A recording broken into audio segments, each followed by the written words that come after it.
اعوذ باللہ من الشیطان الرجیم، بسم اللہ الرحمن الرحیم۔ الحمدللہ رب العالمین، والصلاة والسلام علی سید المرسلین وخاتم النبیین، اما بعد۔ صحیح مسلم۔ باب قرض میں سے کچھ معاف کر دینا مستحب ہے اگر قرض دار کو تکلیف ہو۔ حدیث نمبر 3983، اردو ترجمہ۔ ام المومنین حضرت عائشہ رضی اللہ عنہ سے روایت ہے، رسول اللہ صلی اللہ علیہ وسلم نے دروازے پر جھگڑنے کی آواز سنی۔ دونوں آوازیں بلند تھیں، ایک کہتا تھا مجھے کچھ معاف کر دے اور میرے ساتھ رعایت کر، دوسرا کہتا تھا قسم اللہ کی میں کبھی معاف نہیں کروں گا۔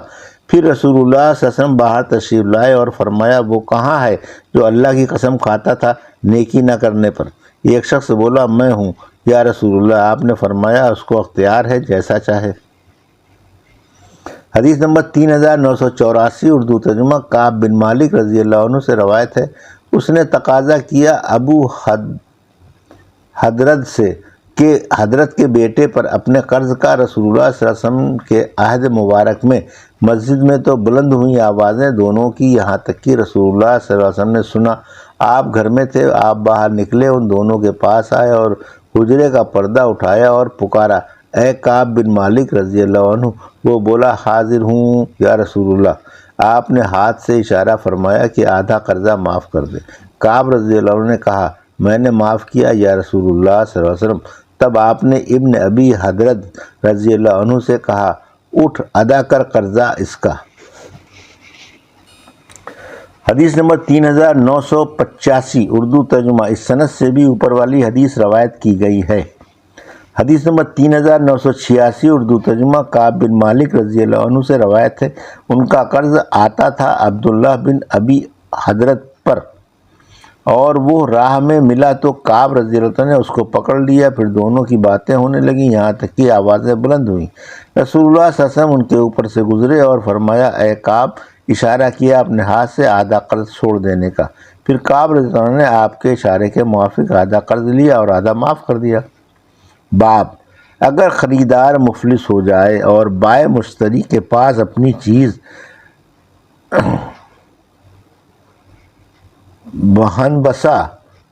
بہنسا پائے تو واپس لے سکتا ہے۔ حدیث نمبر 3987، اردو ترجمہ۔ ابو ہریرہ رضی اللہ عنہ سے روایت ہے، رسول اللہ صلی اللہ علیہ وسلم نے فرمایا میں نے سنا رسول اللہ صلی اللہ علیہ وسلم سے آپ فرماتے تھے جو شخص اپنا مال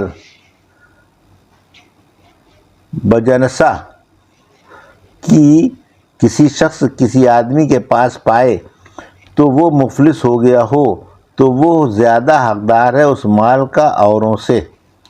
حدیث نمبر 3988، اردو ترجمہ۔ اس سند سے بھی مذکورہ بالا روایت مردی ہے۔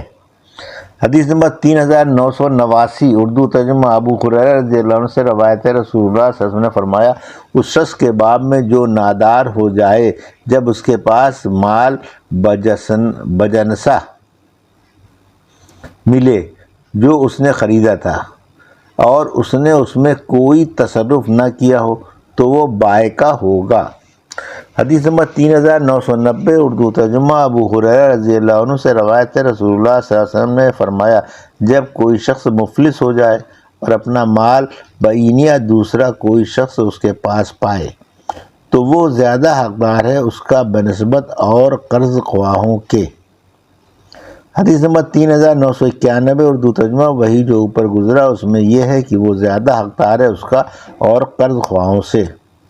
حدیث نمبر 3992، اردو ترجمہ۔ ابو ہریرہ رضی اللہ عنہ سے روایت ہے، رسول اللہ صلی اللہ علیہ وسلم نے فرمایا جب کوئی مفلس ہو جائے پھر دوسرا شخص اپنا اسباب اس کے پاس پائے تو وہ زیادہ حقدار ہے اس کا۔ باب مفلس کو مہلت دینے کی اور قرض وصول کرنے میں آسانی کرنے کی فضیلت۔ حدیث نمبر 3993، اردو ترجمہ۔ حذیفہ رضی اللہ عنہ سے روایت ہے، رسول اللہ صلی اللہ علیہ وسلم نے فرمایا فرشتے تم سے پہلے ایک شخص کی روح لے چلے تو اس سے پوچھا تو نے کوئی نیک کام کیا ہے؟ وہ بولا نہیں۔ فرشتوں نے کہا یاد کر۔ وہ بولا میں لوگوں کو قرض دیا کرتا تھا، پھر اپنے جوانوں کو حکم کرتا کہ جو شخص مفلس ہو اس کو مہلت دو، اس پر تقاضا نہ کرو اور جو شخص مالدار ہو اس پر آسانی کرو، نرمی کیا کرو یا تھوڑے سے نقصان پر خیال نہ کرو۔ مثلا روپیہ ٹوٹا پھوٹا ہو تو لے لو، بہت سختی نہ کرو۔ اللہ تعالیٰ نے فرمایا فرشتوں سے تم بھی اس پر آسانی کرو اور اس کے گناہوں سے درگزر کرو۔ حدیث نمبر 3994 اردو ترجمہ ربیع بن حراس سے روایت ہے، حذیفہ رضی اللہ عنہ اور ابو مسعود رضی اللہ عنہ دونوں ملے تو حذیفہ رضی اللہ عنہ نے کہا ایک شخص ملا اپنے پروردگار سے تو پروردگار نے پوچھا تو نے کیا عمل کیا ہے؟ وہ بولا میں نے کوئی نیکی نہیں کی مگر یہ کہ میں مالدار شخص تھا تو لوگوں سے اپنا قرض مانگتا، جو مالدار ہوتا اس کے کہنے کے موافق میں بیع کو توڑ ڈالتا، یعنی جس معاملے میں اس کو نقصان معلوم ہوتا اور وہ یہ چاہتا کہ معاملہ فسخ ہو جائے تو میں فسخ کر ڈالتا، اپنے نفع کے لیے اس کا نقصان گوارا نہیں کرتا، اور جو مفلس ہوتا اس کو معاف کر دیتا۔ تو پروردگار نے فرمایا فرشتوں سے تم بھی درگزر کرو میرے بندے سے۔ ابو مسعود رضی اللہ عنہ نے کہا میں نے رسول اللہ صلی اللہ علیہ وسلم سے ایسا ہی سنا ہے۔ حدیث نمبر 3995 اردو ترجمہ حذیفہ رضی اللہ عنہ سے روایت ہے جناب رسول اللہ صلی اللہ علیہ وسلم نے فرمایا ایک شخص مر گیا پھر وہ جنت میں گیا، اس سے پوچھا گیا تو کیا عمل کرتا تھا؟ تو اس نے خود یاد کیا یا یاد دلایا گیا، اس نے کہا میں دنیا میں مال بیچتا تھا تو مفلس کو مہلت دیتا اور سکہ یا نقد میں درگزر کرتا، اس کے نقصان یا عیب سے اور قبول کر لیتا، اس وجہ سے اس کی بخشش ہو گئی۔ ابو مسعود رضی اللہ عنہ نے کہا میں نے اس کو سنا رسول اللہ صلی اللہ علیہ وسلم سے۔ حدیث نمبر 3996 اردو ترجمہ حذیفہ رضی اللہ عنہ سے روایت ہے اللہ عز و جل کہ پس اس کا ایک بندہ لایا گیا جس کو اس نے مال دیا تھا تو اللہ تعالیٰ نے اس سے پوچھا تو نے دنیا میں کیا عمل کیا؟ اور اللہ سے کچھ نہیں چھپا سکتے۔ بندے نے کہا اے میرے مالک تو نے اپنا مال مجھ کو دیا تھا، میں لوگوں کے ہاتھ بیچتا تھا اور میری عادت تھی درگزر کرنے کی اور معاف کرنے کی، تو میں آسانی کرتا تھا مالدار پر اور مہلت دیتا تھا نادار کو۔ تب اللہ نے فرمایا پھر میں تو زیادہ لائق ہوں معاف کرنے کے لیے، تجھ سے درگزر کرو میرے بندے سے۔ پھر عقبہ بن عامر جہنی رضی اللہ عنہ اور ابو مسعود انصاری رضی اللہ عنہ نے کہا ہم نے ایسا ہی سنا ہے رسول اللہ صلی اللہ علیہ وسلم کے منہ مبارک سے۔